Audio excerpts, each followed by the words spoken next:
Hello, everybody. My guest today is Laura McIntosh. She's a PhD and CEO of Empower You, a Silicon Valley care management platform that improves elder care with continuous risk assessment in the home.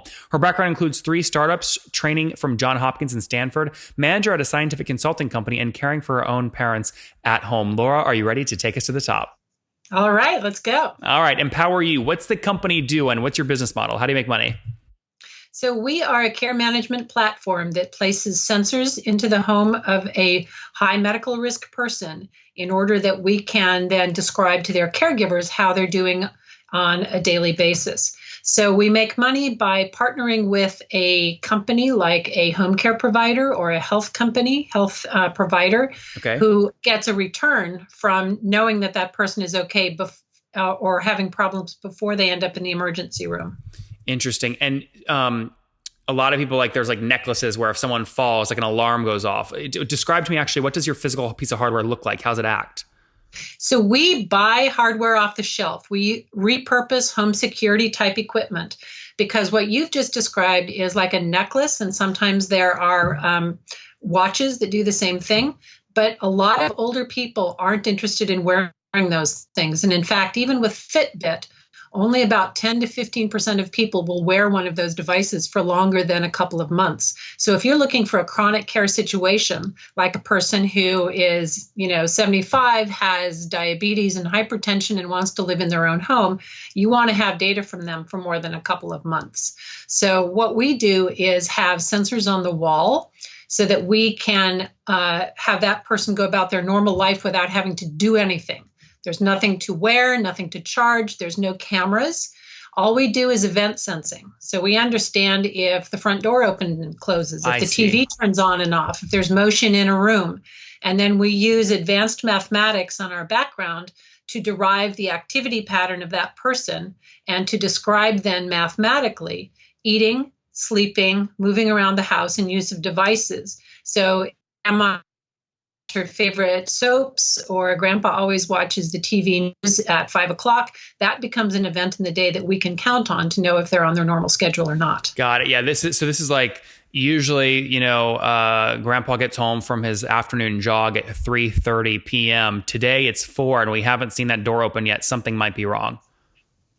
So what you've just said is very interesting because we believe that our target market is for high medical risk people. In fact, there's a paper out of Berkeley that shows that the only people who are willing to be monitored in their own home for a reason like this is somebody who's at high medical risk. So grandpa's not likely to go out for a jog.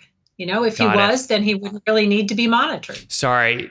Is the example, though, accurate? The TV didn't come on at the usual time. Correct. So, in fact, we have what we call fall and stroke detection, because let's say that grandpa's home, and we know that because his front door or his exit door hasn't opened and closed. And so suddenly at 2 o'clock, the house gets quiet, right? And at 5 o'clock, he would normally turn on the TV, and he didn't. At 6:05, he would normally turn off the TV or start dinner, and he didn't. So suddenly these normally reliable events go missing. That tells us that there's a problem that we need to alert a caregiver. So Laura, I hate to be so pessimistic, but these signals are an hour, 2, 3. I mean, aren't they dead by then? Well, it depends what the problem is. There are many people who fall and are on the floor for a couple of days. In fact, Really? One of our test users very definitely was willing to be a test user because one of her friends fell and was on the floor for 2 days before she was discovered. And at that point, she was in bad enough shape that she'll never return home. And my test user says, I don't want that to be me. And the thing about an emergency detection that we'll know within a minute if somebody's fallen is that it has to be a camera or a wearable device. Whereas what we're doing is by inference.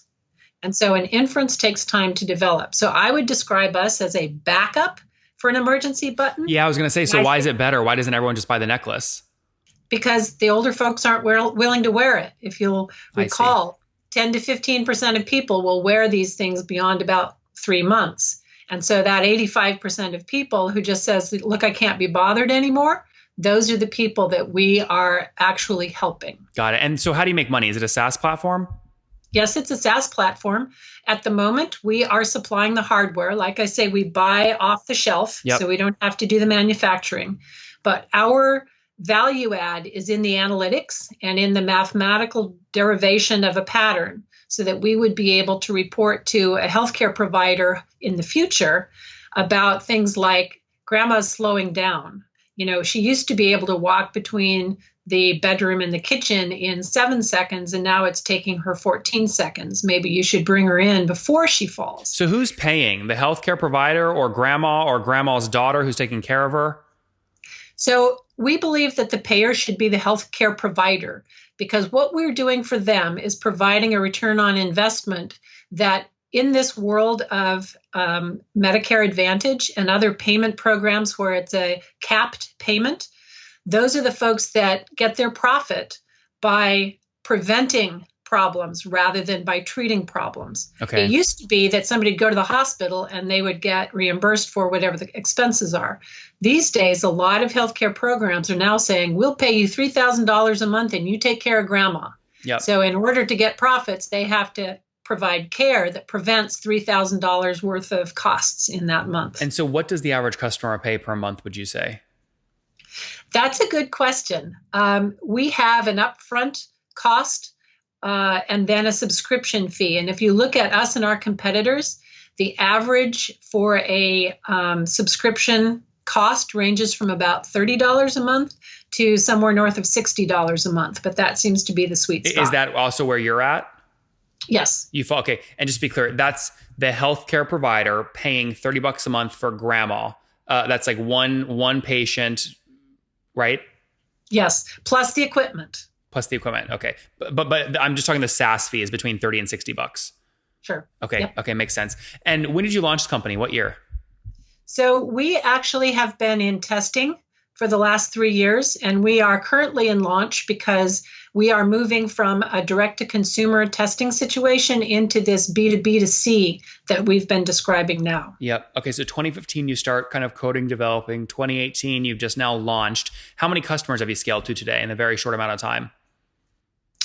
So we are looking at about 25 homes at the moment, so we're not big, but we have been applying to the accelerator programs in order to reach that healthcare provider who's looking for a company that will help take them to that level. Yep. Remote patient monitoring is where the terminology is, and that's where we can scale, is with a healthcare provider. So Laura, just to be clear, you're about to hit a big metric. It sounds like 25 homes, $30 a home. It's about $750 a month. So is that about right?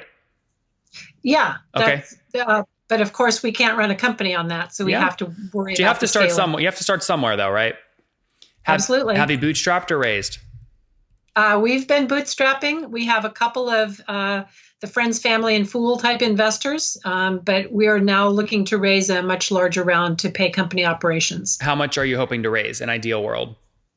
In the ideal world, we're looking for $2 million, which will fund our operations for 18 months, plus be able to do some pilots for us. There's a lot of healthcare providers who are interested, but they also want the startup company who doesn't have any money to help provide the costs of the pilot. So we have to be able to not only show traction to our investors, but we have to show investors that the healthcare companies are interested. So it becomes this chicken and egg argument, of course, about how to get going.